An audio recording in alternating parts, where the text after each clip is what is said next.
નવસારી શહેરમાં royal English medium school ખાતે 7મા રમત ઉત્સવનું આયોજન કરવામાં આવ્યું હતું।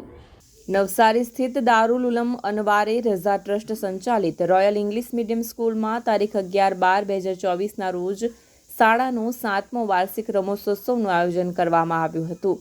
આ કાર્યક્રમમાં ઉપસ્થિત રહેનાર શાળાના આચાર્ય શ્રીમતી નાહિદ આસિફ હિંગોરા, વ્યવસ્થાપક શ્રીમાન મેરાજ શાહ, આર્કિટેક્ટ આસિફ હિંગોરા તેમજ અતિથિ વિશેષમાં જિલ્લા શિક્ષણ અધિકારી શ્રીમાન જયેશભાઈ ચૌધરી, આસિસ્ટન્ટ ડીઈઓ સાહેબ નવસારી રોહનભાઈ ટંડેલ, યુથ ઓફિસર શ્રીમતી વર્ષા રોગા, સીઆરસી ચંદુભાઈ તેમજ વિદ્યાર્થી મિત્રો, વાલી મિત્રો, શાળાના શિક્ષકગણ, શૈક્ષણિક અને બિન શૈક્ષણિક કર્મચારીઓ પણ ઉપસ્થિત રહ્યા હતા।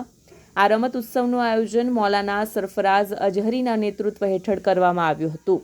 આ રમત ઉત્સવની શરૂઆત સૌપ્રથમ કીરતથી કરવામાં આવી હતી। ત્યારબાદ ધોરણ 8 થી 10ના વિદ્યાર્થીઓ તેમજ ધોરણ 8 થી 10ની વિદ્યાર્થીનીઓ દ્વારા માર્ચ પાસ કરવામાં આવ્યું હતું તેમજ ધોરણ 9 થી 11ની વિદ્યાર્થીનીઓ અને ધોરણ 8 થી 10ના વિદ્યાર્થીઓ દ્વારા પિરામિડની કૃતિઓની રજૂઆત કરવામાં આવી હતી।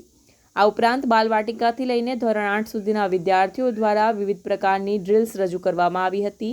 આ રમત ઉત્સવમાં વિવિધ પ્રકારની રમતોનું પણ આયોજન કરવામાં આવ્યું હતું, જે પૈકી 100 મીટર દોડ, રિલે દોડ, ત્રિપગી દોડ, ઓક્ટોપસ દોડ, હર્ડલ રેસ, લીંબુ ચમચી, કોઠડા કૂદ, ચેન શટલ, ઓપ્ટિકલ રેસ, દોરડા ખેંચ, આ ઉપરાંત ગ્રુપ રમતમાં કબડ્ડી, ખોખો, લેગ ક્રિકેટ જેવી રમતો રમાડવામાં આવી હતી। ઇમરાન મેમણનો રિપોર્ટ, આઝાદ ન્યૂઝ।